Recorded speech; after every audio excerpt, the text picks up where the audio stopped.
യമനെ കൊന്നിയാമ്പ കൊമ്മിട്ടിരിക്കുന്ന പാർട്ടിയായ യക്ഷിപ്പറമ്പെന്ന് പറഞ്ഞത് പിടിച്ചില്ലായിരിക്കും. സാവിത്രി അമ്മേ, എന്നെ കൊല്ലരുത്.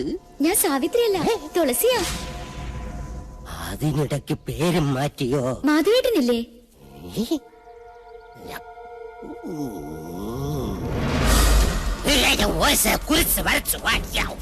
അടുത്തു വരരുത്. അടുത്തു വന്നാൽ പേടിച്ച് മൂത്രം ഒഴിച്ചു കളയും ഞാൻ. മാധവേട്ടൻ എവിടെ?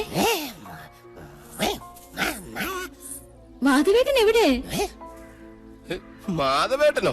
എന്നെ കൊണ്ടൊന്നും പറയിപ്പിക്കരുത്. തലയ്ക്ക് വെളിവില്ലാത്ത 3-4 നമ്പൂരി ചെക്കന്മാരെ പിടിച്ച് അടുപ്പിന് ചുറ്റും ഇരുത്തിയിട്ട് സ്വാഹ സ്വാഹ എന്ന് പറഞ്ഞ് കുറച്ച് എണ്ണയും കോരി ഒഴിച്ചാൽ ഒരു യക്ഷിയെ തിളക്കാൻ പറ്റില്ല. യക്ഷിയെ തിളക്കണമെങ്കിൽ ഏഷ്യാനെറ്റിലെ കടമറ്റത്ത് കത്തനാർ തന്നെ വരണം. അത് നിനക്ക് എങ്ങനെ അറിയാം? ഞാൻ കത്തനാർ സീരിയലിൽ കണ്ടിട്ടുണ്ട്. അതിലാണെങ്കിൽ ഒരു കൊച്ചു കിണറ്റിൽ വീണ് ചത്തപ്പോ കത്തനാർ ഇങ്ങനെ വടിയെടുത്ത് ഇങ്ങനെ കാണിച്ചേ ഉള്ളൂ. ആ കൊച്ചു ജീവനോടെ കയറി വന്നു. അത് ഏഴില്ലാതെ.